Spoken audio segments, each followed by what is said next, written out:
Jacques chapitre 5, verset 1 à 7. On va le développer, cela sur deux aspects. L'aspect de la richesse et avec son image, l'image de la manne. Jacques chapitre 5, verset 1 à 7 dit ceci.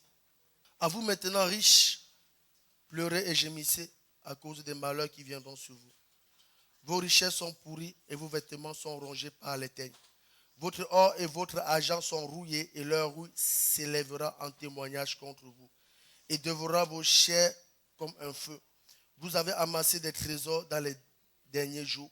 Voici le salaire des ouvriers qui ont moissonné vos champs et dont vous les avez frustrés, cris, et les cris des moissonneurs sont parvenus jusqu'aux oreilles du Seigneur des armées. Vous avez vécu sur la terre dans les voluptés et dans les délices. Vous avez rassasié vos cœurs au jour du carnage. Vous avez condamné, vous avez tué le juste qui ne vous a pas résisté. Soyez donc patients, frères, jusqu'à l'avènement du Seigneur.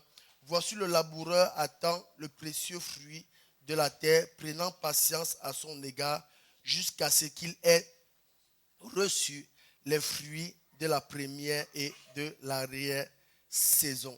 Donc ici, l'image, soyez patients, frères, jusqu'à l'avènement du Seigneur, dont il s'adresse à nous.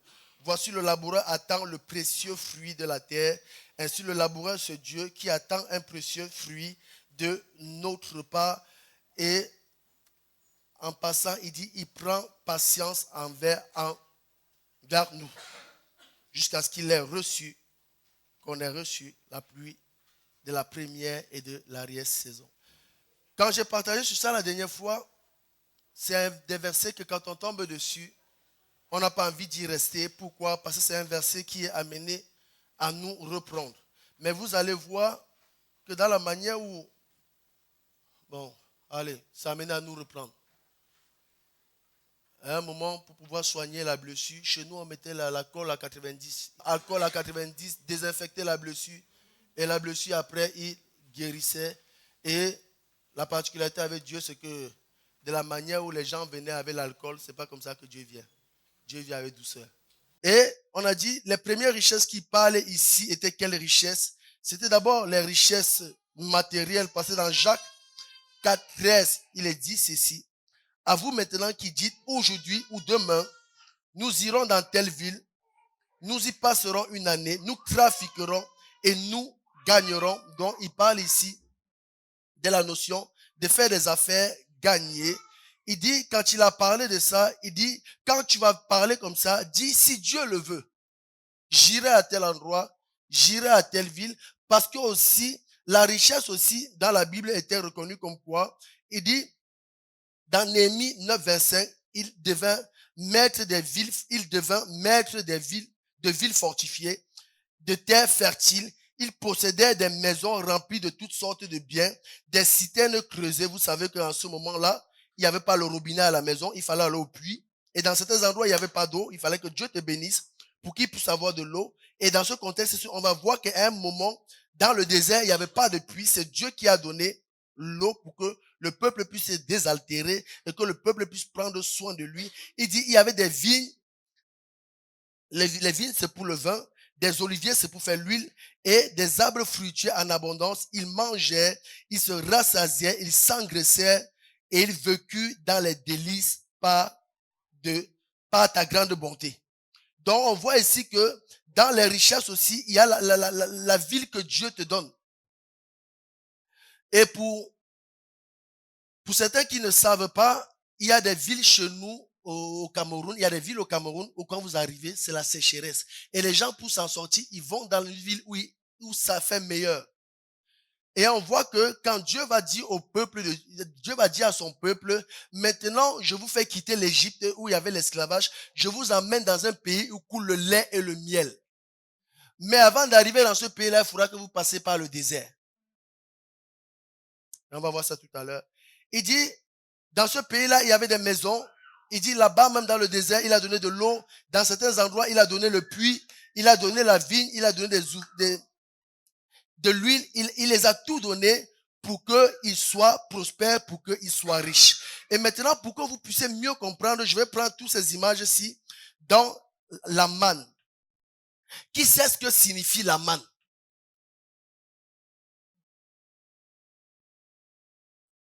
Ah, je vous ai posé une colle ce matin. La manne.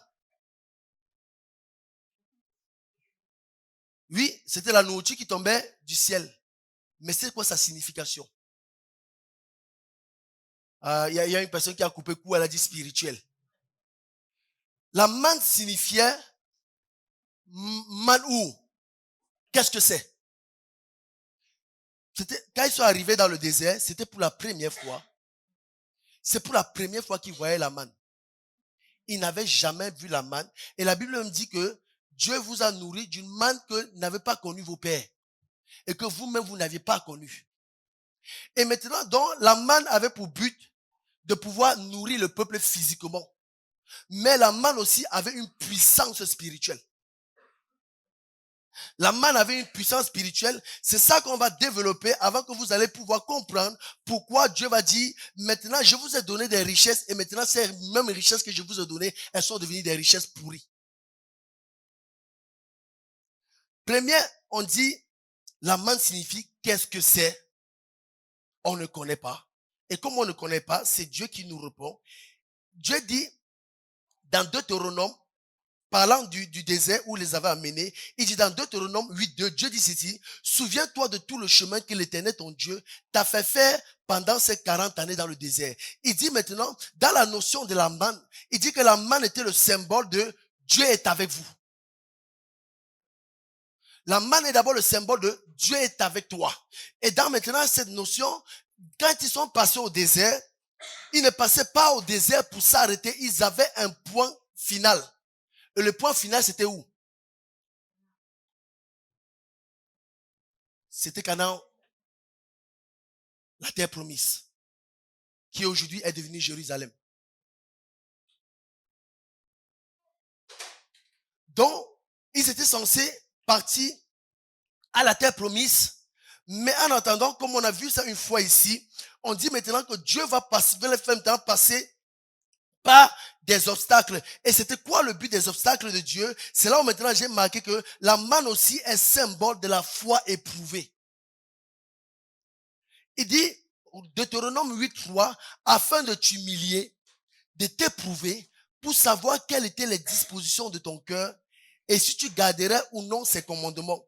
Il t'a humilié, il t'a fait souffrir de la faim, et il t'a nourri de la manne que tu ne connaissais pas, et que n'avaient pas connu tes pères, afin de t'apprendre que l'homme ne vit pas de pain seulement, mais que l'homme vit de tout ce qui sort de la bouche de l'Éternel. Avant de continuer, ce qui était sorti de la bouche de l'Éternel, c'est que l'Éternel les avait dit, je vous amène dans un pays, ce pays-là s'appelle Canaan, et là-bas, il y a le lait, le miel, il y a l'abondance, il y a la richesse. Mais avant d'y arriver, il faut passer au désert. Avant d'y arriver, il faut passer au désert. Et c'est maintenant dans cette notion de désert, il dit, le désert n'était pas fait pour te tuer. Le désert n'était pas fait pour t'anéantir. Le désert servait à quoi? Je n'invente rien. Il dit, c'était écrit, il dit pour t'humilier. Aïe.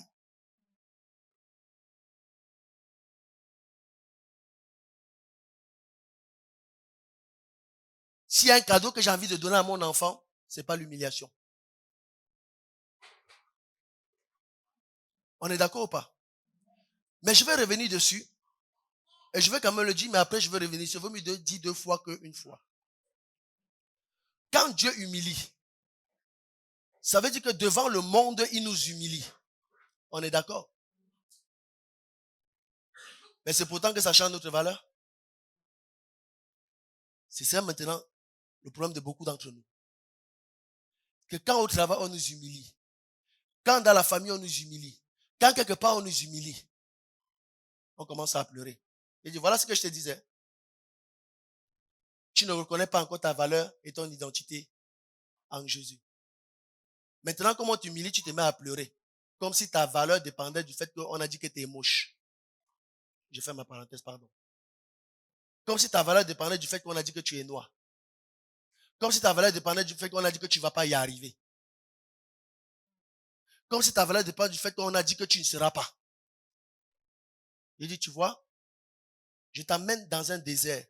Et souvent, les déserts sont les endroits où on nous dit tu es moche. Souvent, les déserts sont les endroits où on nous maltraite. Souvent, les déserts sont les endroits où notre frère nous vend comme un esclave. Quelqu'un m'a compris ou pas? Souvent, le désert, c'est les endroits où notre frère nous vend pour qu'on soit cloué à la croix.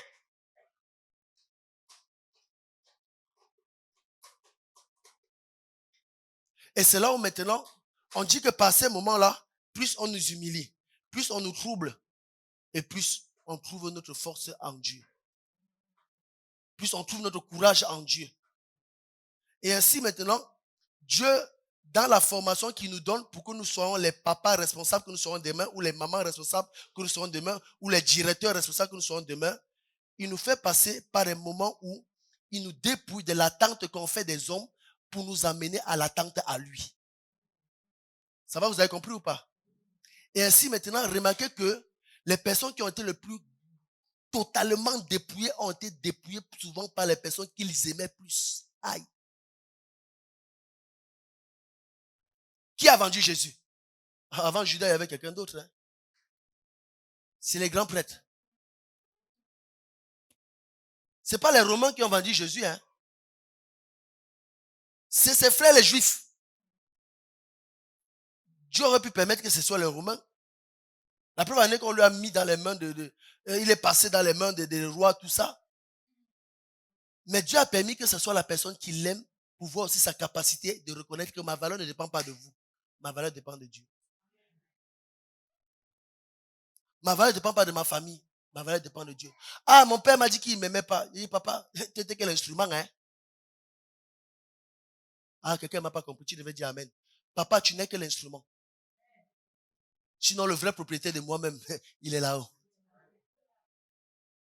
Maman, tu n'étais que l'instrument. Sinon, le vrai propriétaire de moi-même, il est là-haut. Parce que s'il n'aurait pas décidé, je ne serais pas sorti. Et ainsi maintenant, là où une parole méchante, là où une parole de découragement a été là comme un désert pour vous. Pour vous dire la vérité, souvent j'ai pleuré. Je me suis relevé, j'ai prié. Et le lendemain, quand quelqu'un s'est encore moqué de moi, j'ai plus pleuré comme j'ai pleuré la première fois. Quelqu'un m'a compris ou pas? Et au fur et à mesure, je faisais mon identité. De dire, ah Seigneur, tu m'avais dit vrai, malheur à l'homme qui se confie à l'homme. Ah mais Seigneur, si il était chrétien, il dit que même Judas aussi, il a chassé les démons. Ah, tu m'as pas compris. Tu savais pas? Judas a chassé les démons. Judas est pas, vrai ou faux? Il est parti avec les 12, chasser les démons, il est venu. Il faut vendre Jésus. Il a vendu à un prix vil. Pourtant, il était des 12 apôtres. On pourrait dire que Judas est le pire. Mais quand on voit les autres derrière, c'était pas mieux. Pierre a dit, non, je ne le connais pas. Pierre, ça fait 3 ans que tu es avec lui. Ne me cherchez pas les problèmes. Ici, c'est une histoire de vie ou de mort. Laisse-moi tranquille. Je ne le connais pas. Au jour du désert, au jour de la difficulté, c'est là où vous savez qui est prêt à souffrir avec vous ou qui va vous abandonner. Et j'ai envie de guérir quelqu'un ce matin.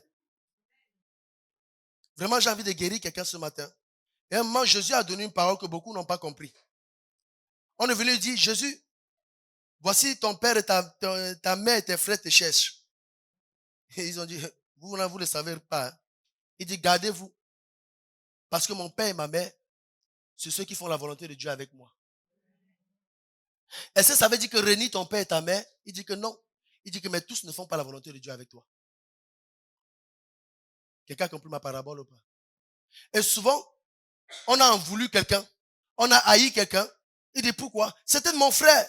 Il devait faire ça. Pourquoi? Parce que c'est mon frère. Je dis pardon. C'est pas parce que c'est ton frère qu'il a reçu le mandat d'aller avec toi. C'est pas parce que c'est ton frère qu'il a reçu le mandat de souffrir avec toi. Et souvent, je viens d'un pays où le pays a été rendu néant, nul. Pourquoi? Parce que quand tu entres dans un bureau, tu entends le directeur c'est Kamdem lui. Le secrétaire c'est Kamdem Lucas. L'autre c'est Kamdem. Et tu dis à l'autre, mais c'est quoi tes diplômes? Il dit que non, c'est mon frère qui est là. Je dis, c'est pas ce que je t'ai demandé, c'est quoi ton diplôme? Il dit que non, c'est mon frère qui est là. Quelqu'un m'a compris ou pas? Ça veut dire que là où on demandait les qualifications, ils en ont fait une histoire de famille.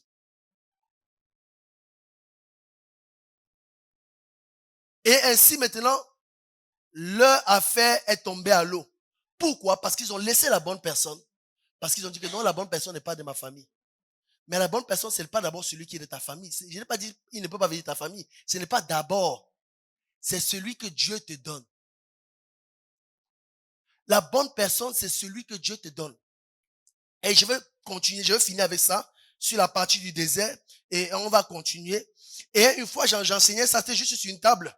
C'était sur la notion de, dans les disciples de Jésus, donc dans les disciples, il y avait les 70, il y avait les 12, il y avait les 3. Les 70, c'est ceux qui ont suivi Jésus parce qu'ils ont vécu un miracle, ils ont vécu quelque chose. Et dans les 70, il y avait aussi les 12 et les 3. Jusqu'à là, ça va? Maintenant, quand on descend aux 12, c'est ce que Jésus a prié pour que les 12 puissent venir. Ce que Jésus a prié.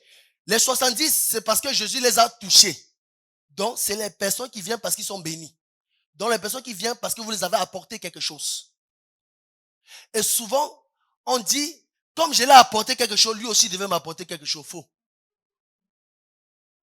Et souvent, on a pris certains des 70 pour les mettre dans les 12. Dieu dit pardon.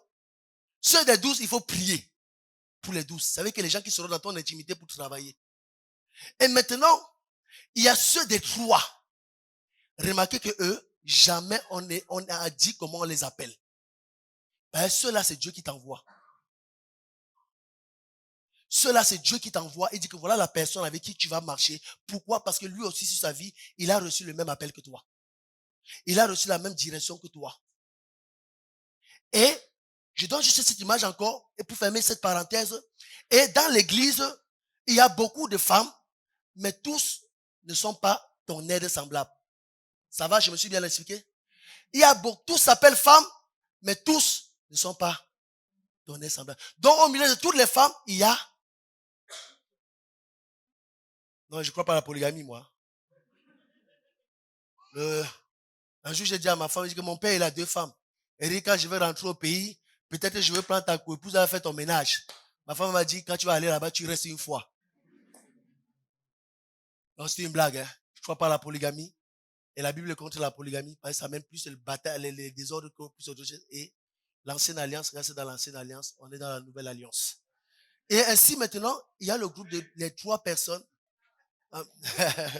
Ça console les sœurs, là. Et maintenant, j'ai envie de te parler du groupe des 3. Le groupe des 3, c'est dans le groupe que il y a quelqu'un même souvent, c'est la personne que tu avais vue, tu as dit, celui-ci, je ne travaillerai jamais avec lui.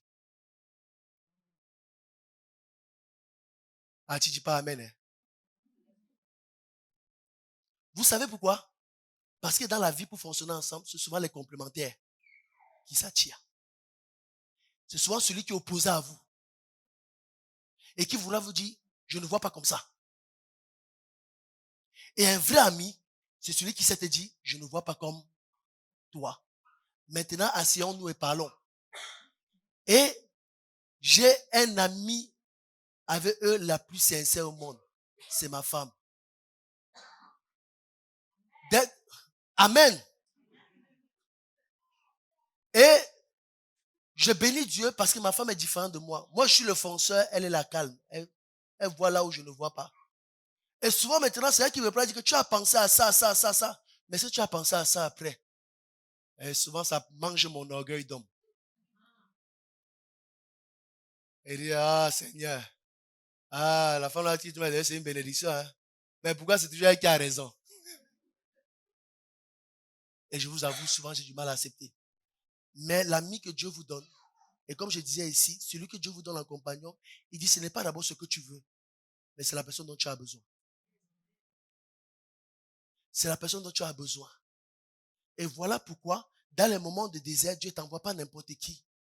Il t'envoie une personne qui, pendant le désert, dans ces moments de souffrance, cette personne ne t'abandonnera pas. Cette personne ne te laissera pas. Des Caleb et des Josué, il n'y en avait pas 5. Et c'est ces 2 personnes qui ont marché avec Moïse pour dire que dans le désert, Dieu t'amène à réaliser que compte sur moi. Et pour les amis, Dieu te dit, il y a les 70, il y a les 12 et il y a les 3.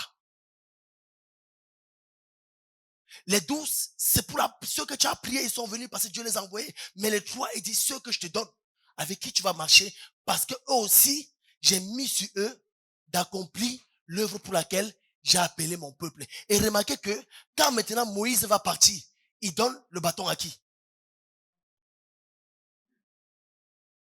Moïse est avec qui? Josué. Oui, c'est Josué, il donne le bâton à Josué. Aaron était le sacrificateur, il donne le bâton à Josué. Donc pendant 40 ans, il était avec qui? Avec Josué. Pendant tout ce temps, il était avec qui? Il était avec Caleb. Mais remarquez maintenant, qui a... Oh Seigneur, il faut que j'avance. Qui a envoyé Josué? C'est Dieu qui envoie Josué. Il dit, ah, maintenant, il va plus s'appeler Osée, il va s'appeler Josué. Il dit, parce qu'après toi, c'est lui. Et je finis avec ça. Il y a des personnes, quand tu parles de ta vie, chante gloire à Dieu, que ce chant retentisse en tout lieu. Il y a des personnes quand tu parles, il ne faut pas les arrêter.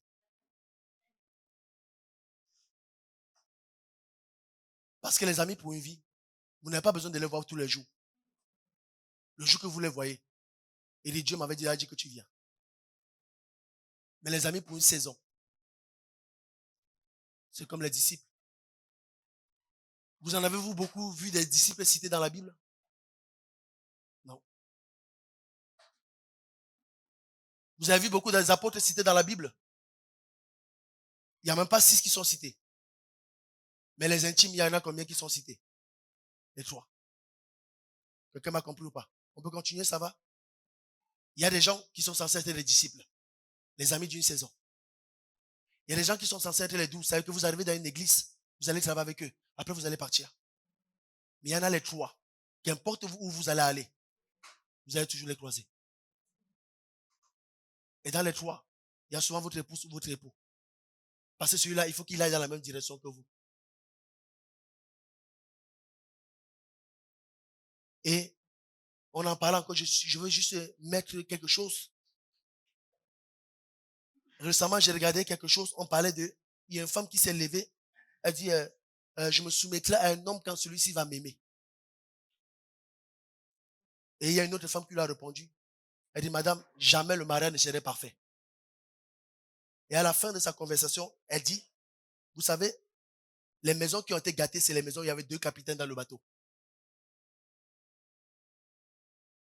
Les maisons qui ont été gâtées, c'est les maisons où il y avait 2 capitaines dans le bateau. Maintenant, je te révèle la chose. Quand, dans une maison, Dieu a établi l'homme le chef, il a dit ceci, je t'éclaircis d'abord pour que tu puisses me suivre.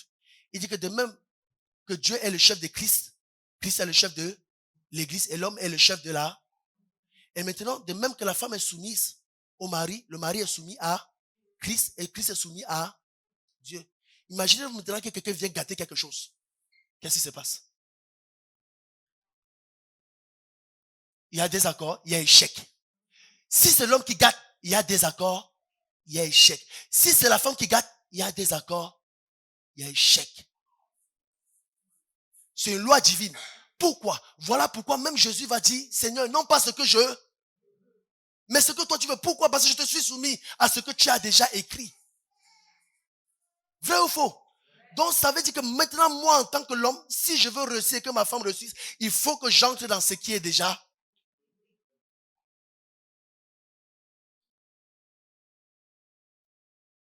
Et maintenant, je vais vous lever et je vais encore vous soulever. Vous savez, on a toujours dit que la plus grande part était la part de la femme.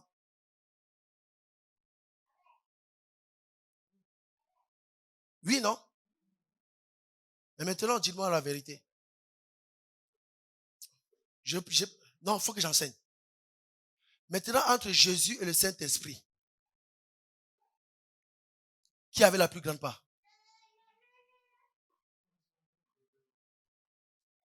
Non. Entre Jésus et le Saint-Esprit, qui avait la plus grande part? C'est Jésus. Jésus est plus grand que dans la Trinité, il y a une hiérarchie. L'Esprit est soumis au Fils. Le Fils a dit, je m'en vais, je vous enverrai et le Fils est soumis au père. Donc maintenant, quand maintenant on descend dans cette hiérarchie, on dit maintenant à l'homme, toi maintenant Marie, de la même manière que Jésus a donné sa vie pour son église. Ah, quelqu'un me voit venir ou pas? De la même manière que quelqu'un a donné sa vie pour son église, de la même manière, tu vas donner ta vie pour ta femme.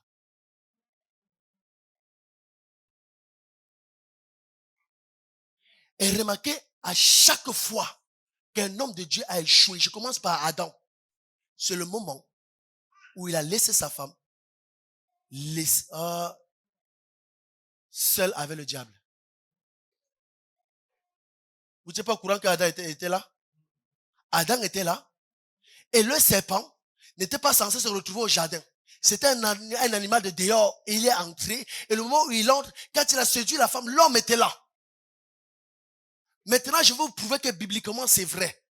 Seconde partie, regardez maintenant Abraham et Sarah. Elle a envie d'un enfant. L'enfant ne vient pas. Abraham a reçu la promesse. Ils ont reçu la promesse. Mais l'enfant ne vient pas. Elle va chercher Agar. Jusque-là, ça va. Elle amène Agar à Abraham. Abraham maintenant dit que, ok, comme c'est tes envies, je sais que c'est pas la volonté de Dieu, mais comme tu as envie de ça, tu as été séduite par tes envies, maintenant j'accepte. Jusque-là, ça va. Regardez maintenant quand ça va amener le désordre à la maison. Qu'est-ce qu'elle va faire? Elle va se tourner vers Abraham. Elle va lui dire, t'as pas été un vrai homme. Quelqu'un m'a compris ou pas? Elle va le blâmer. Elle lui dit, jusqu'à lui dire, le malheur qui est tombé sur moi, retombe sur toi.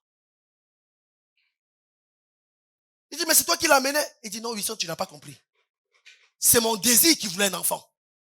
Mais je n'étais pas prêt à désobéir à Dieu. J'attendais que mon mari me dise non.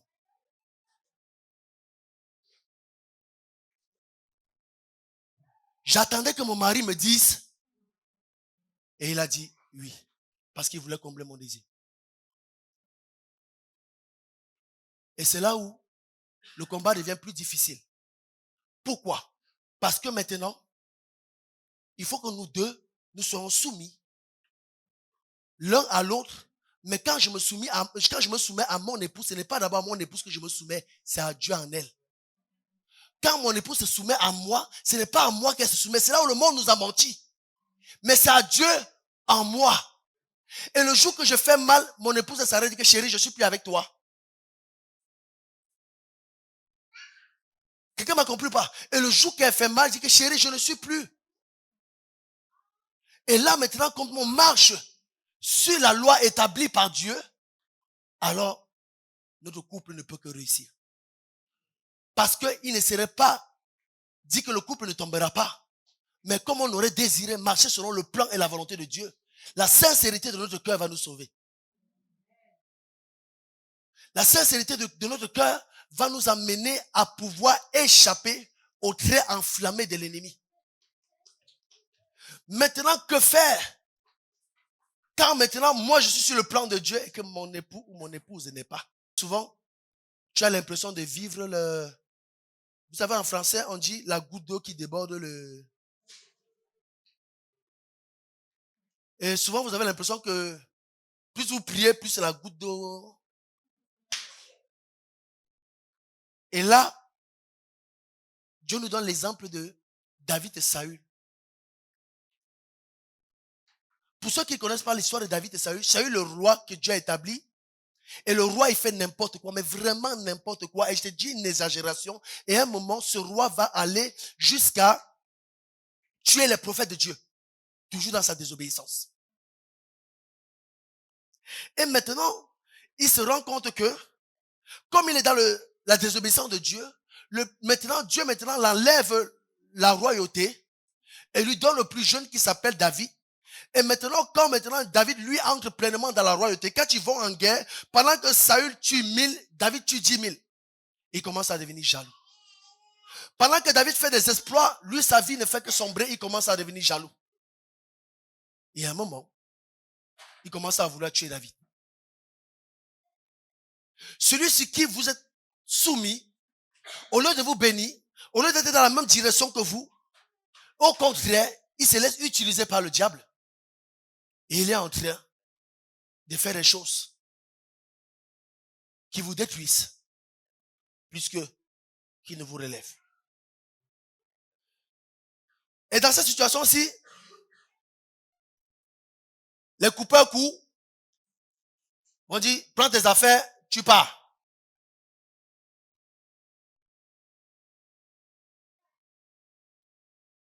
Les coupeurs longs, porte plainte, comme ça, tu aurais les allocations.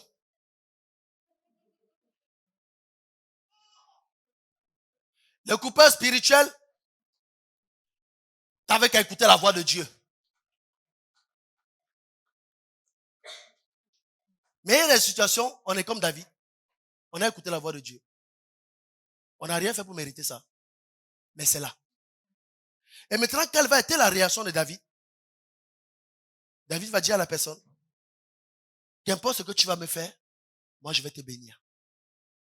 On est toujours dans la notion du désert, ça va? Qu'importe ce que tu vas me faire, moi je vais toujours te bénir. Regardez maintenant ce qui va se passer.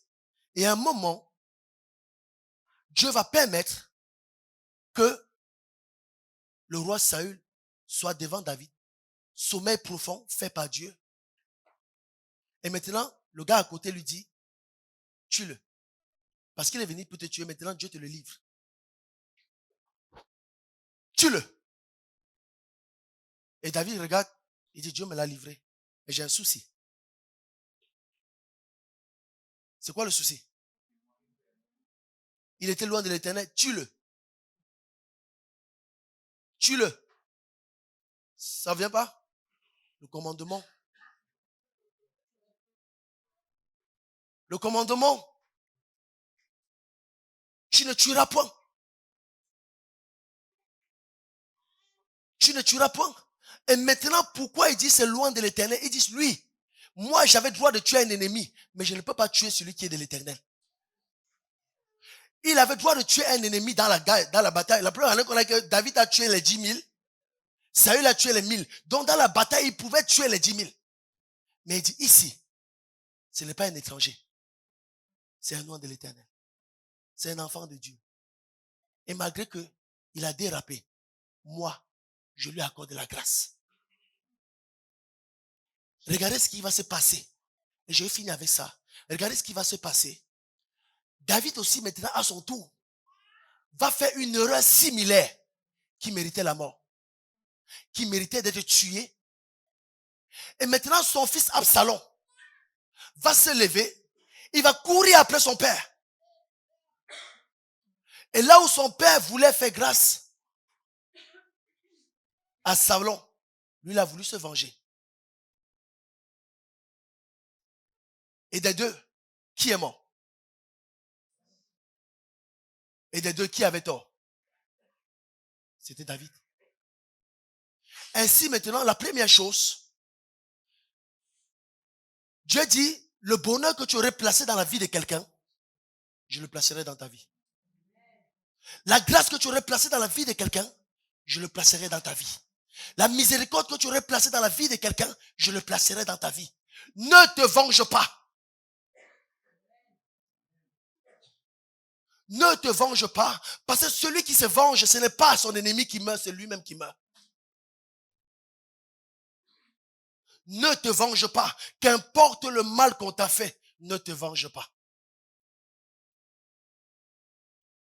Car la Bible déclare à Dieu seul la vengeance et la rétribution.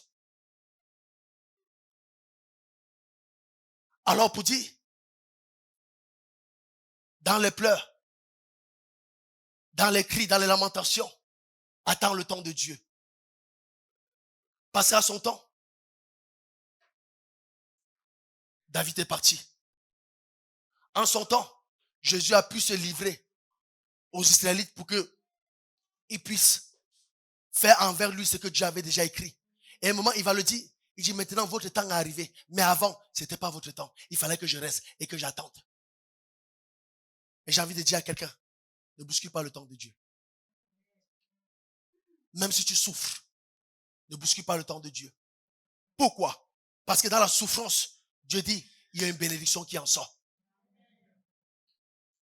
Et la dernière chose sur la notion de David, et je finis avec ça. Il était censé protéger tout le peuple bien ceux qui l'aimaient, même ceux qui le détestaient, il était censé les protéger. Imaginez-vous alors, s'il avait commencé son ministère en tuant Saül. Et Dieu dit à moi maintenant, la rétribution et la vengeance. Il dit, ce moment de désert, c'était pour t'éprouver, pour voir si tu serais dans le bon chemin ou pas. Il finit, il dit, maintenant, la manne, c'est le symbole de Dieu qui pourvoit. Il dit, ton vêtement ne s'est point usé sur toi et ton pied ne s'est point enflé pendant ces 40 années. Il dit, l'Éternel a été pour toi, Yahweh Jireh. Il dit, dans ton désert, ne t'inquiète pas, Dieu va pouvoir. Qu'importe la durée du désert, Dieu va pouvoir. Qu'importe la durée du désert, Dieu pouvoir. Et avant d'aller sur ce point-là, on a envie de dire, mais Seigneur, pourquoi tu n'enlèves pas simplement le désert? Mais Jacques dit, mes frères, prenez toute épreuve comme un sujet de joie, sachant que l'épreuve de votre foi produit la patience. Et la patience, quand celle-ci est accomplie en vous, elle vous rend capable de pouvoir faire la volonté de Dieu pour votre vie. Il dit, l'épreuve produit la patience. Et la patience en vous produit la capacité de pouvoir être capable d'affronter ce que Dieu a réservé pour vous pour demain. Il dit, mais c'est pour ça maintenant qu'il dit, dans Deutéronome 8:5, reconnais en ton cœur que l'Éternel, ton Dieu, te châtie comme un homme châtie son enfant. Il dit, je ne le fais pas pour te tuer, je le fais parce que je t'aime. Je le fais parce que je t'aime. Parce que derrière ça, tu avais une leçon à comprendre. Maintenant, à toi d'aller dans ton désert et dire, Seigneur, quelle est la leçon que tu veux me faire comprendre? Mais sache quelque chose, le désert n'est pas fait pour te tuer. L'obstacle que tu rencontres, ce n'est pas fait pour te tuer. Et je déclare au nom de Jésus, ça ne te tuera pas. Parce que ton Père Céleste ne permettra pas quelque chose qui est là pour te tuer.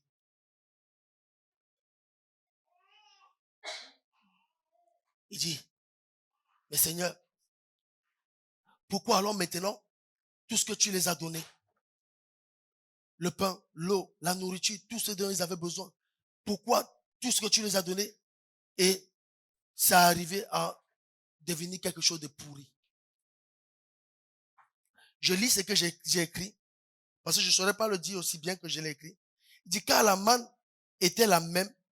Si tu prends que pour toi aujourd'hui, tu le manges et tu restes persuadé que Dieu en donnera encore pour demain. Ça va? Mais si tu en prenais plus, du genre pour 2 jours, la même manne, la partie pour demain pourrissait.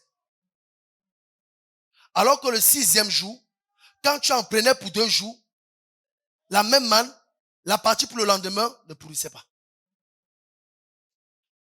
Maintenant, je vous dis là où je veux vous emmener.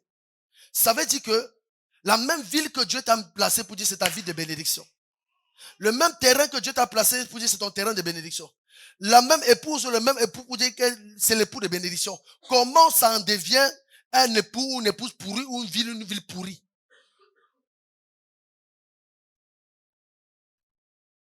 Ce qui nous donne la réponse, c'est Deutéronome 8, 7, 12. Il dit, car l'Éternel, ton Dieu, va te faire entrer dans un bon pays. Pays de cours d'eau, de sources et de lacs qui jaillissent dans les vallées et dans les montagnes. On continue. Pays de froment d'orge, de vignes, de figuiers et de grenadiers. Pays d'oliviers et de miel. Amen. Pays où tu mangeras du pain avec abondance, où tu ne manqueras de rien. Pays dont les pierres sont du fer et des montagnes duquel tu tailleras les reins. On continue. Lorsque tu mangeras et te rassasieras, tu béniras l'Éternel ton Dieu pour le bon pays qu'il t'a donné. On continue. Garde-toi. C'est chaud quand même, hein? Avec tout ce qu'ils ont vécu. Mais vous savez qu'ils l'ont fait? Certains l'ont fait. Ils ont abandonné Dieu. Il dit, Wilson, il y a beaucoup de problèmes parce que les gens sont arrivés sur le terrain de la bénédiction. Ils ont abandonné Dieu. Ils ont laissé Dieu. Ils ont cru qu'ils étaient capables par eux-mêmes. Et au verset 12, il dit ceci, lorsque tu mangeras et te rassasiras, lorsque tu bâtiras et habiteras de belles maisons, lorsque tu verras multiplier ton gros et ton menu bétail, s'augmenter ton argent et ton or, waouh, et s'accroître tout ce qui est à toi, prends garde que ton cœur ne s'enfle pas et que tu n'oublies l'Éternel ton Dieu. Prends garde que ton cœur ne s'enfle pas. Tu sais, j'aimerais bien que souvent quand l'orgueil vient, qu'il toque à notre porte, il dit, c'est moi l'orgueil, j'arrive. Il dit, l'autre partie, c'est l'orgueil. On va le voir tout à l'heure. Il dit, l'autre partie encore, on dit au temps de Moïse, on dit les fils de Corée, on dit néanmoins, ils se soulevaient et se révoltaient contre Dieu. Les fils de Corée vont se soulever, vont se révolter contre Dieu. Et ça va amener du désordre dans le temple. Ça va amener du désordre. Pourquoi? Ils se sont révoltés contre Dieu. Ils sont révoltés contre les décisions de Dieu. Pourquoi? Parce que les décisions de Dieu ne les plaisaient pas.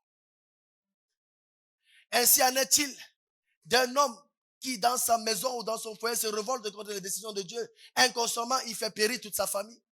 Ainsi en est-il d'une femme qui se révolte contre les décisions de son mari, qui vient de Dieu ou pas de Dieu. Et comme on a dit, qu'elle le dise, je ne suis pas d'accord avec toi, mais c'est pas à de le tuer.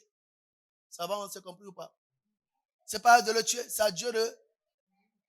Pas de le tuer, pardon.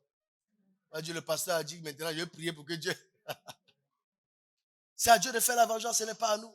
Il dit maintenant, il dit, se référer à Dieu, quand l'orgueil est venu, se référer à Dieu, quand les choses ne vont pas dire, réfère-toi à Dieu. Il dit, toi, n'entre pas dans l'orgueil de je sais, je suis. Non, on n'est pas, on n'est pas. La seule personne qui est, c'est Jésus. Et la seule personne qui peut, c'est Jésus. Et le second, il va dire à Lazare, à l'homme riche et Lazare, il dit, mon enfant, souviens-toi que tu as eu des biens pendant ta vie et que Lazare a eu les maux pendant la sienne. Lazare était devant sa maison, son prochain était là, mais jamais il n'a pris soin de son prochain. Et Dieu lui a dit, mais ton problème c'est que tu n'as pas pris soin de ton prochain. Que ça ne soit pas notre part, au nom de Jésus. Et je finis avec ça, et je fais vraiment vite. Je ne vais pas expliquer la fin peut-être, je prendrai le temps de l'expliquer. C'est quand maintenant dans l'Apocalypse 3, 15, 22, il dit, écrit à l'ange de Laodicée. Voici ce que dit l'Amen, le témoin fidèle et véritable, le commencement de la création de Dieu. Je connais tes œuvres. Il dit, je sais que tu avais bien commencé. Je sais que tu n'es ni froid ni bouillant. Puisses-tu être froid ou bouillant. Ainsi parce que tu es tiède. Donc c'est vrai que tu as bien commencé, après tu t'es refroidi. Et que tu n'es ni froid ni bouillant. Je te vomirai de ma bouche. Et c'est la part qui était réservée à l'orgueilleux. Vous savez ce verset qui dit, Dieu vomit les orgueilleux. Donc c'est la part de celui qui à un moment a dit à Dieu, j'ai plus besoin de toi. Je peux sans toi. Je vais y arriver sans toi. Regardez la suite. Il dit, parce que tu dis, je suis riche, je me suis enrichi, je n'ai besoin de rien. Et parce que tu ne sais pas que tu es malheureux, waouh, misérable, pauvre, aveugle et nu. Je te conseille, c'était le titre de mon message, d'acheter de moi de l'or éprouvé par le feu, afin que tu deviennes riche. Et des vêtements blancs, afin que tu sois vêtu, et que la honte de ta nudité ne paraisse pas. Et un collier ou un de tes yeux, afin que tu vois. Et je m'arrête juste sur,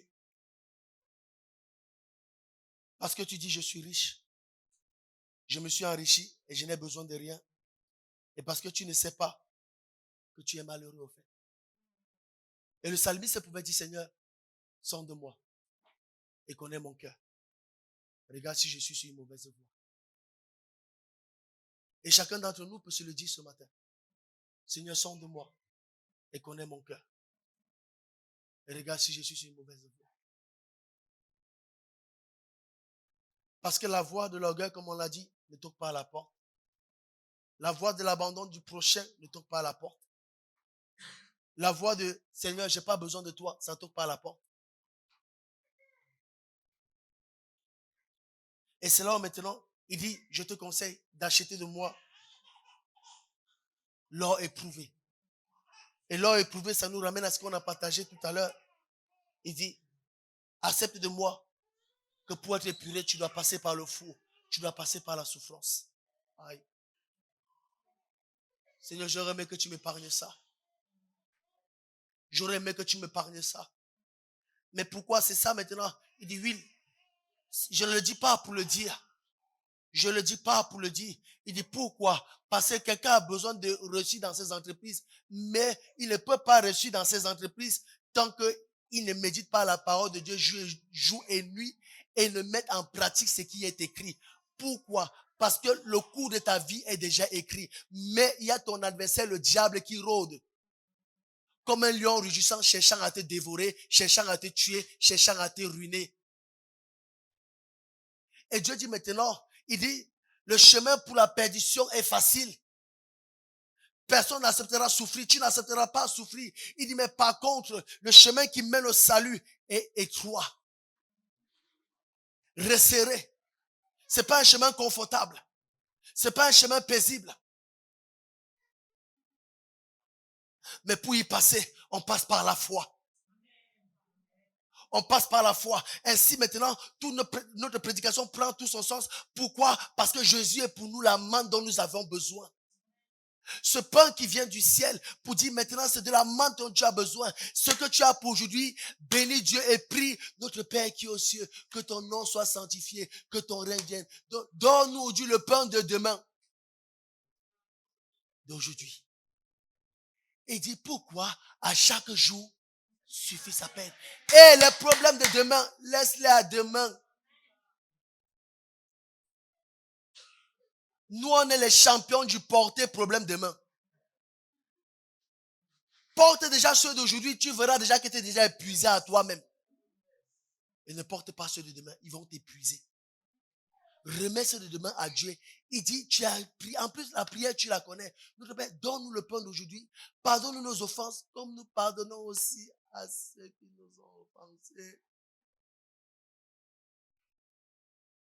Délivre-nous du mal. Ne nous soumets pas à la tentation. Il dit, la seconde chose, il dit, afin que tu deviennes riche. Il dit, non Seigneur, mon compte en banque, il est plein. Il dit, tu n'as rien compris. Donc, ça veut dire que le jour que ton compte en banque ne serait plus plein, tu seras plus riche. Quelqu'un m'a compris ou pas? Donc, ça veut dire que le jour que tu serais malade, tu seras plus riche. Donc, ça veut dire que le jour que tu aurais des problèmes, tu serais plus riche. Ainsi, maintenant, ce n'est pas une richesse matérielle. C'est une richesse spirituelle. Et dit, celle-là, elle vous rend heureux. Même en plein Covid. Ah, vous n'avez pas compris mon image. Ça a été le moment où il y a eu plus de dépressifs qu'il n'y a jamais eu en France. Parce que les gens ne supportaient pas être enfermés. Mais ça a été le moment où beaucoup de chrétiens disent, enfin, je vais pouvoir lire ma Bible. C'était le moment où j'ai pris les jeunes. Maintenant, on va faire des jeûnes de prière, on va faire des études bibliques. Pendant que ceux qui étaient troublés par les circonstances étaient troublés, nous, les enfants de Dieu, on a béni Dieu parce qu'on a pris ce temps pour faire ce que Dieu voulait qu'on fasse. Ainsi, maintenant, dans ton épreuve, bénis le Seigneur. Pourquoi? Parce que Dieu te rend riche même au jour de la tempête et même au jour de la prison, Dieu fait de toi le chef des prisonniers. J'ai jamais appris qu'il y avait des chefs de prisonniers, mais avec Joseph, j'ai appris ça. Même au jour de la prison, Dieu fait de toi le chef de la prison. Ça veut dire que même au jour de tes souffrances, Dieu lève ta tête. Et quand tout le monde est en train de pleurer pour la même situation, toi tu es réjoui. Pourquoi? Parce que ta réjouissance ne vient pas de ce qui est de l'extérieur, mais ta réjouissance vient de ce qui est à l'intérieur. Et ce qui est à l'intérieur, c'est l'admirable conseiller, le prince de paix, le Dieu éternel. Et avec lui, tu ne pourras jamais faillir, car il est la manne que Dieu t'a donnée. Et celle-là, tu ne peux. Je vais vous bousculer. On dit la manne, ça c'est quoi? On est d'accord? Et on dirait Christ est pour nous la manne. Christ est pour nous maintenant, ça c'est quoi? Et c'est maintenant dans la notion de la foi est une ferme assurance des choses que j'espère, mais une démonstration de celles que je ne. Seigneur, ça c'est quoi? Tu ne sais pas? Comme tu ne sais pas, la foi dans la manne. Dieu pourvoira toujours. Seigneur, ça c'est quoi? Je ne sais pas, mais Dieu pourvoira toujours. Il y aura toujours la manne. Il y aura toujours la manne. L'Éternel sera toujours là. Et maintenant, rentre maintenant vraiment avec cette parole. Pourquoi? Parce qu'il finit avec ça. Et des vêtements blancs, afin que tu sois vêtu et que la honte de ta nudité ne paraisse plus. Et le vêtement blanc, lui aussi, il n'est pas physique. Le vêtement blanc, c'est ce que Jésus donne. D'où la personne de la manne qui se retrouve encore ici. On est où? À la fin, dans l'Apocalypse. Il dit, de la même manière que le vêtement blanc a été l'alpha et l'oméga, de la même manière, le vêtement blanc se trouve dans l'alpha pour dire, toute ta vie est entre les mains de Dieu. Et si ta vie est entre les mains de Dieu, tu ne peux échouer. Si ta vie est entre les mains de Dieu, tu ne peux échouer. Mais si elle n'est plus entre les mains de Dieu, tu peux. Donc maintenant, garde cette foi, garde cette assurance que Dieu ne t'abandonnera pas. Que Dieu ne te laissera pas. Et que Dieu prendra soin de toi. Même dans les moindres détails. Même dans les moindres détails. Allez, Denis et Nadège, je me permets. Denis et Nadège sont venus me voir, on s'est bataillé ensemble. On est parti pour chercher l'avocat, on a trouvé l'avocat. On est parti pour chercher l'argent pour l'avocat, on a trouvé même l'argent. Et je n'ai pas demandé à l'église, on a trouvé l'argent. Comment, je ne sais pas, on a trouvé. Et là maintenant, on arrive maintenant, on nous dit maintenant, l'avocat nous dit, mesdames et messieurs de Bénin et madame Bénin, non, nous pour vos enfants, on fait gratuit. On fait gratuit. Et Denis maintenant, il se tourne, il démarre sa voiture, la voiture ne démarre plus. On arrive maintenant au garage, combien la voiture? On dit 900 €. Et que Denis, c'est bon. C'est que l'avocat n'a pas pris, Dieu donne pour la voiture. Dieu pourvoit au moindre détail. Dieu pourvoit au moindre détail. Et je suis resté comme ça. J'ai dit, Seigneur, comment tu savais? Il dit que 800, je vous dépasse.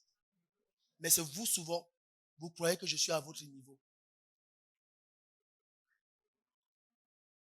C'est vous qui croyez que je suis à votre niveau. Je vous dépasse. Ça veut dire que quand tu as déjà fini, c'est là où moi commence. Ma part commence. Ainsi maintenant, quand je réalise ça, je dis, Seigneur, fais de moi qu'un simple instrument pour la gloire de ton nom. Parce que j'ai réalisé que ce que je vis, ça me dépasse. Mais je sais une seule chose. Et je finis avec ça. Apocalypse 3, 19. Et ce qu'on a entendu tout à l'heure, depuis la Deutéronome, il dit, dans Apocalypse 3, 19, moi je reprends et je châtie tout ce que. Ah, tu as le peu de cœur de dire Amen. Ah, c'est le châti qui te plaît pas, c'est ça. Bon, enlève le châti, s'il te plaît. Moi, je reprends et je châtie tout ce que j'aime. Aie donc du zèle et repens-toi. Et maintenant, le repens-toi ici, c'est ce qu'on a d'abord lu. Il dit, ce que j'ai, c'est que tu t'es refroidi sur la route. Parce que tu avais bien commencé, mais à cause des circonstances, tu as refroidi.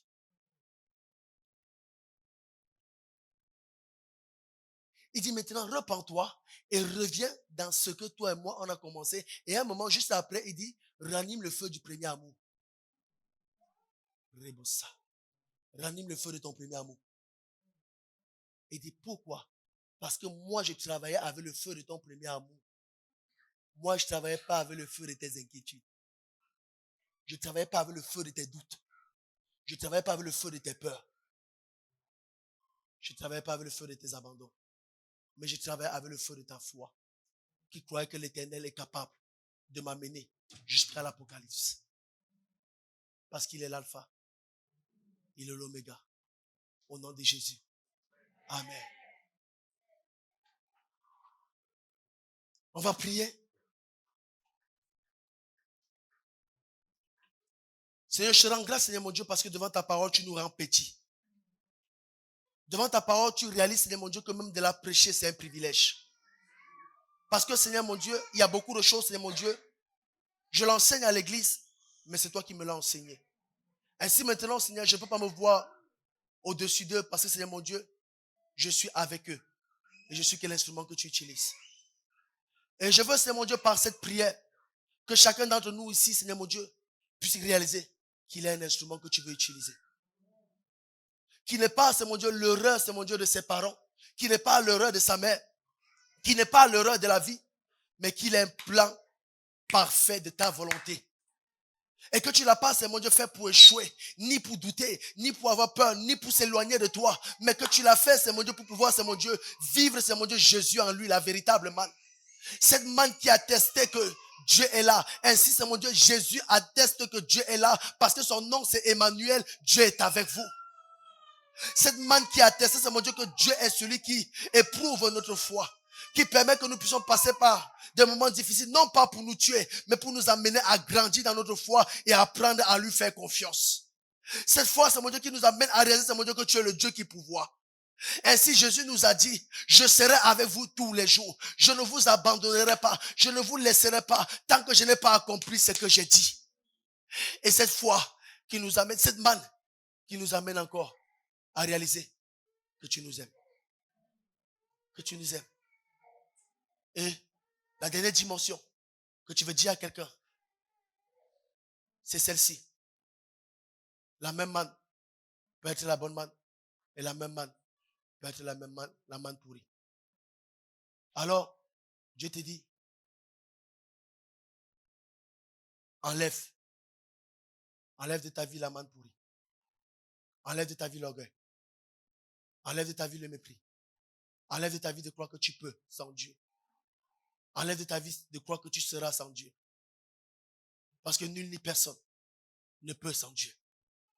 Nul ni personne n'est sans Dieu. Si Dieu nous enlève le souffle de vie, nous tous ici, on meurt. Si on envoie un gaz ici, nous tous ici, on meurt. Parce que c'est le souffle de vie qui nous tient. Et Dieu te dit, souviens-toi que je ne t'ai pas envoyé dans le désert pour te tuer. Mais je t'ai envoyé pour t'apprendre que l'homme ne vit pas de pain seulement, mais qui vit aussi de la parole de Dieu, qui vit aussi des promesses de Dieu. Alors saisis les promesses de Dieu. Saisis les promesses de Dieu et garde-les comme un trésor. Car d'elles viennent les sources de la vie. Car il est écrit dans l'une de ces promesses, les projets que j'ai pour vous ne sont pas des projets de malheur, mais de paix et de bonheur. Vous vous assurez un avenir et de l'espérance. Et il finit en disant, si je le fais, c'est parce que je t'aime. C'est parce que tu as dû prier à mes yeux. Au nom de Jésus. Amen. Amen.